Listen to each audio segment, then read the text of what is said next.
Real-time feedback into the behavior of your distributed systems and observing changes, exceptions, errors in real time allows you to not only experiment with confidence, but respond instantly to get things working again.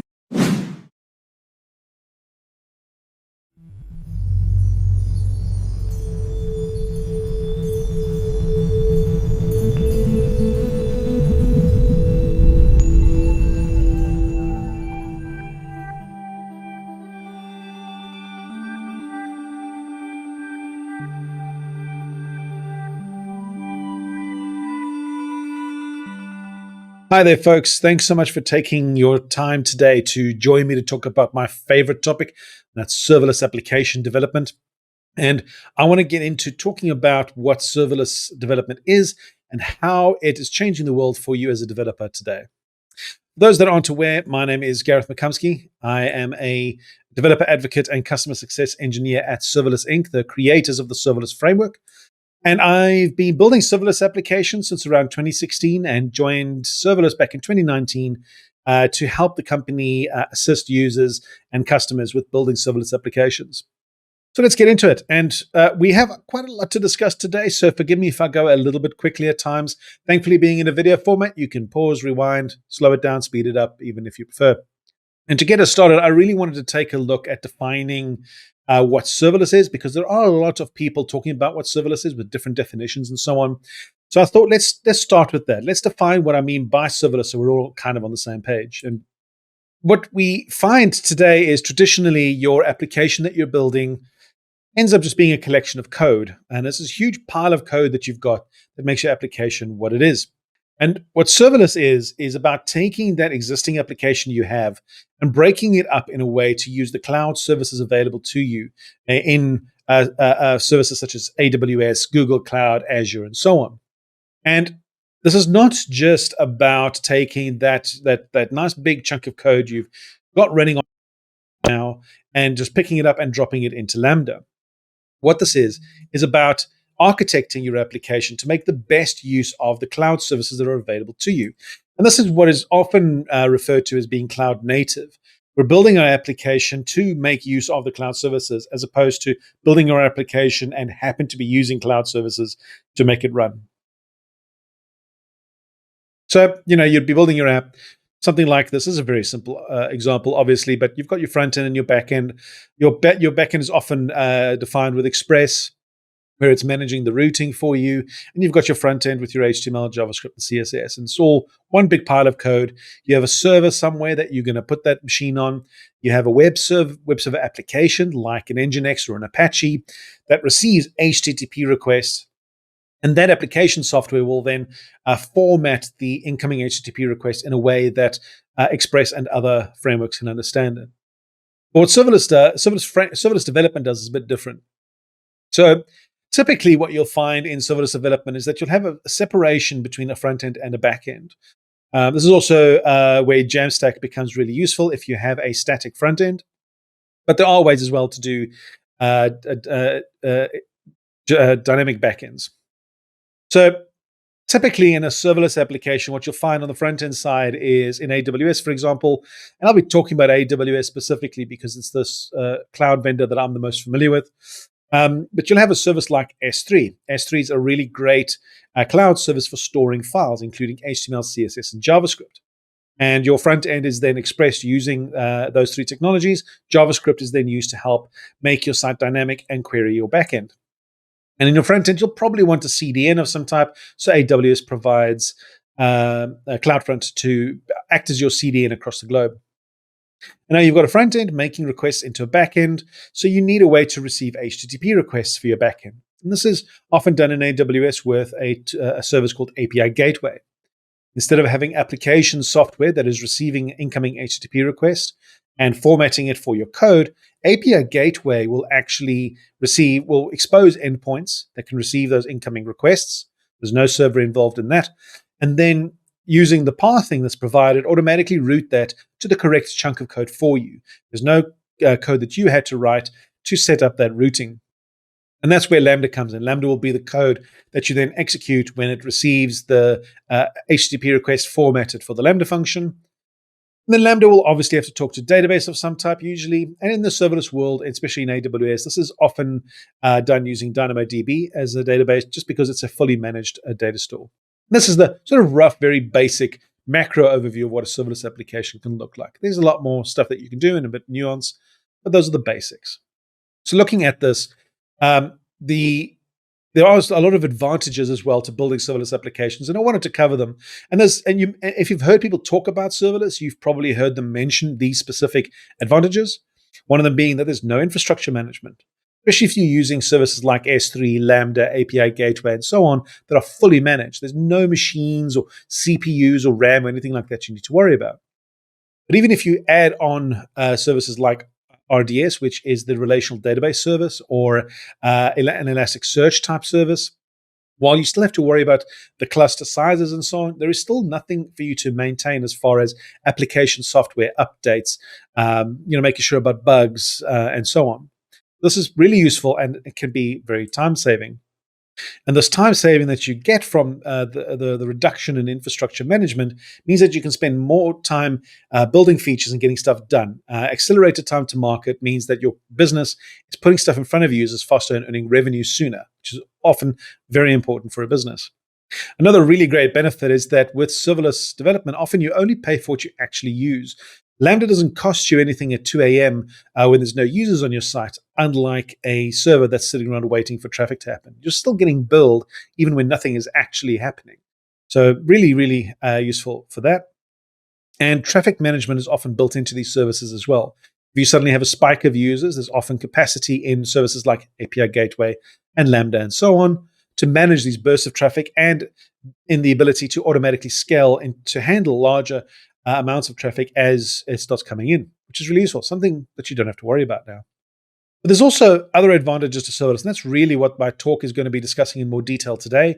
The not so usual things that change the way we as developers build applications for the better, and pretty big deals as well. This is the kind of stuff that we figured out after years of building serverless applications, working with teams of customers, working with these teams to figure out how to structure and build the serverless applications. And ourselves, we've been building serverless applications ourselves as well as services and products to provide to our customers. And frameworks are a very integral part of building a serverless application. Now, what you're seeing in front of you here is an example of a configuration file for the serverless framework, where I'm essentially creating an HTTP endpoint. And this could be the start of my REST API that I'm busy building. And really what this does is, with a single command, a serverless deploy command, this will connect to my AWS account. It will create an API gateway endpoint for me. It will upload my Lambda function that's in the file called handler.js with a function called hello. And that code will then get triggered when a HTTP request is made on the endpoint that's generated from API gateway. All of this is automatically set up for me along with permissions, IAM policies, and so on. I don't need to worry about setting any of that up. And anybody in my team can now take this configuration file and deploy it into their AWS account. And we can both be working on the same. The synchronization of these tools is maintained in the cloud. So I don't need to worry about whether my application is synchronized or not. And I can make changes to this configuration file, run a serverless deploy command, and it'll just make the changes in the cloud for me automatically. So if you are looking at building serverless applications, you could go to your AWS console and create an API gateway endpoint and upload your Lambda function and then try to connect the two manually. But that doesn't allow you to share things, doesn't allow you to easily debug, and so on. So using a framework of some type is almost absolutely required. And as I know the serverless framework, it's what I know really well. There are many others out there, so there's a lot of choice for you to have. But let's start taking a look at these other advantages I was talking about that makes serverless application development so awesome and can rapidly change what we do as developers. And the first one is that ultimately we end up being closer to production, which is a really useful feature to have. Traditionally, we have to develop and test locally. You are going to be writing your code on your own machine, and then you're going to have some kind of environment, might be very simple, might be really complex, to test that the code that you've written on your own machine before you do anything else, to make sure it does what you need it to do, accomplishes the feature that you're coding for. And once you've done that, the whole team might get together and you've merged a bunch of code changes together and you're planning a release. It might be at the end of your 2-week sprint. You start compiling all the stuff together that the team's been working on. Then ultimately that has to get passed over to DevOps. Maybe that's just somebody else on the team. Maybe that's an entirely different team. But your code then needs to go into production. And the phrase is toss it over the wall to DevOps, and then the app breaks. For some reason, there was a feature that you coded on your local machine that doesn't quite work that way in production. There are too many differences between the two environments for you to absolutely 100% guarantee that you're building things that work across both. What has happened is that teams have started moving towards better release configurations so that they can release more often potentially, or a little bit more cleanly, or have interim deployment environments like a staging environment. But ultimately, you're still expecting something that you've built on your local machine to work in production as is to a large degree. And it can be pretty inaccurate. So what we find in the serverless world, what we tend to recommend is that local emulation is really, really hard to do because cloud services are very difficult to run locally. Even getting a replica of production in the traditional sense using something like Vagrant or Docker can be a tricky thing to do to some level of accuracy. Now that you're using cloud services, this becomes even more difficult. This isn't necessarily a bad thing. What this does is make it more appropriate for us to consider using the cloud directly. So a better development model is to push the changes to the cloud and rather test there.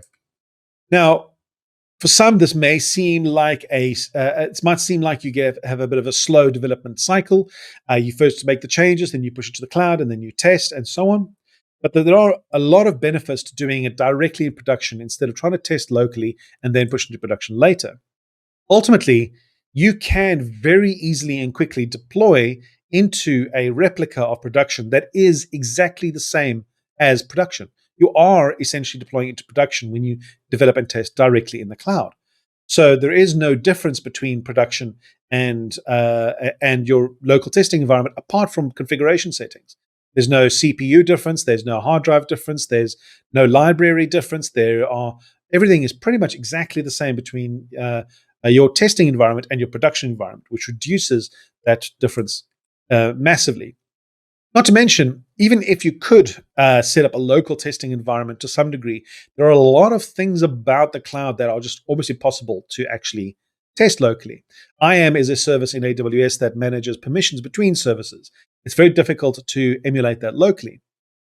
There are latencies between services. IAM itself adds latency between services, and you can't really test the impact that latencies between services will have on your application if they're all running on your local machine. Not to mention concurrency issues of running multiple services in parallel or together, API validations, and an absolute ton more. There's so much more that you actually cannot test on a local machine.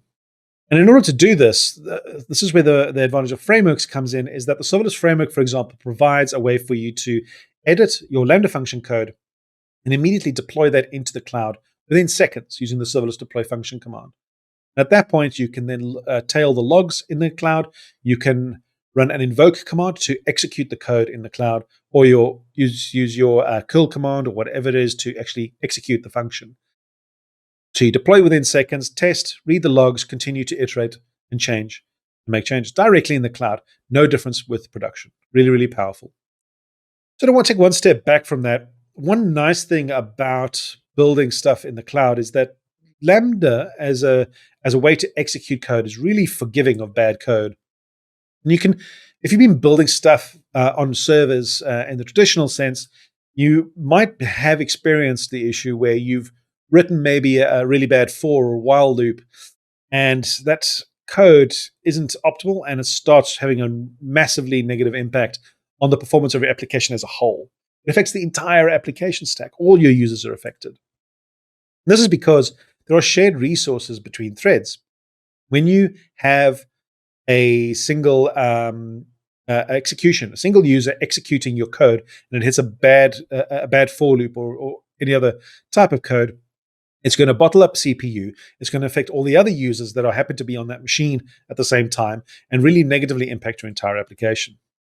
And clustering as a solution helps somewhat, but ultimately, as more and more users come on board, start executing the code that is not performant and starts bottling up more and more CPU, you're going to be spinning up more and more machines as a part of your cluster. If you have auto scaling, for example, and ultimately they're all going to get swamped. So this can be really, really bad. This is why we have so many developers spending so much time and effort trying to make sure they write optimal, well-performing code, because it can have a really disastrous effect on your cluster of machines that you run. Containerization as a way to help manage this helps to some degree, but it can only help so much, because ultimately, even those containers are running on an actual CPU, and the containerization methods used in the traditional sense, like Docker, aren't specifically designed to limit the impact on CPU as much as tools like Lambda are. So in the serverless world, a single Lambda executes very much in its own context and is specifically designed this way. The Firecracker virtual machine technology built by AWS, for example, for Lambda, is different to Docker in that it is specifically designed to help constrain CPU and other resource usage within the context of the Lambda, very, very tightly controlled. And there have been there's been extensive testing done on this impact. Lambda also has built-in timeouts. So even if the code is so bad that the execution continues, it'll eventually reach a timeout. There is a timeout. Even if you don't set one explicitly, there is a default timeout that Lambda has that it cannot execute beyond. So your code will stop executing at some point. And as I mentioned, there have been lots of tests showing that the noisy neighbor issues on Lambda are minimal at best. Researchers have actually executed code that locks up a lot of CPU and then run parallel loads next to it to see what the impact is. And they can barely detect a difference at all.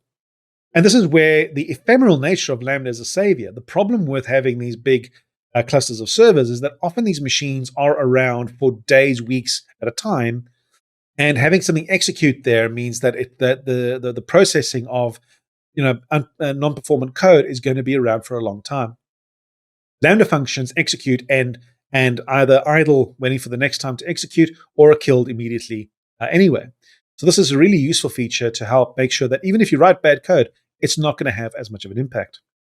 Now that we're in a situation with Lambda functions where you're not going to completely give up on optimization, but you don't need to focus on it quite as intently. It's not going to have quite as bad an impact on your application as a whole, which means that you and the rest of the team can focus more on what pays the bills for your company, more on the features that your customers are going to pay for.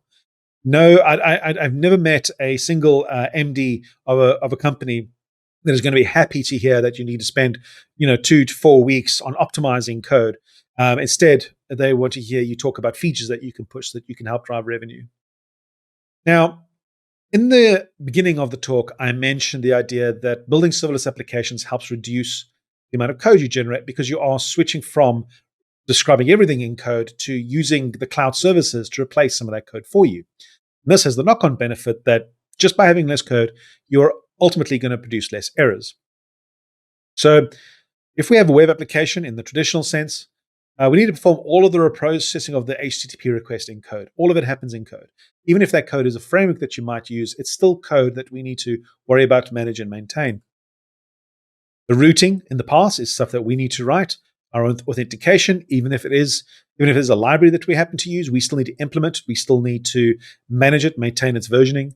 We need to manage cause responses and general responses, and a lot more. There's a ton of stuff that we need to write as a part of our application.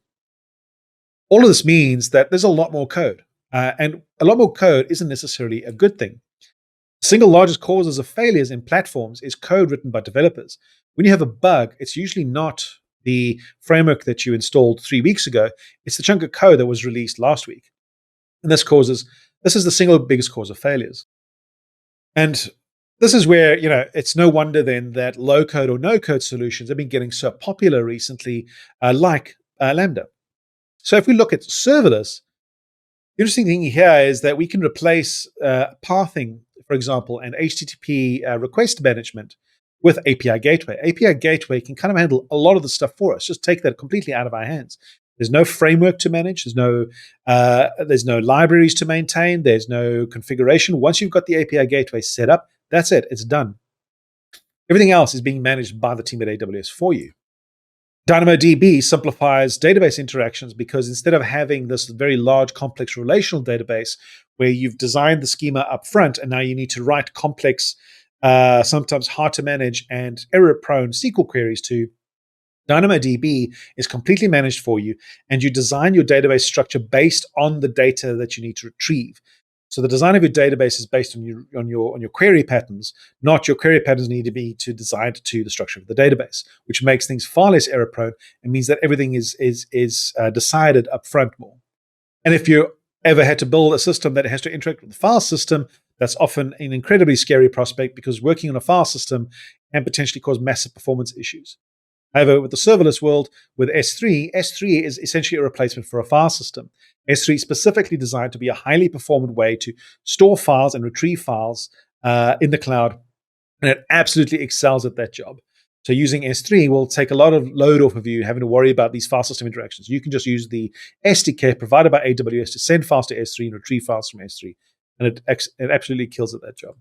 And the serverless framework itself, unlike other frameworks that you might have used, like an Express and so on, serverless framework doesn't actually add any additional code to your application. The point of the serverless framework is to give you the ability to configure a serverless application in a configuration file. And when you run a deploy command, all it does is use that configuration file to package everything, including your Lambda function, in a way that can be sent to AWS to instruct AWS to create all of these cloud resources for you. It doesn't actually add any additional code.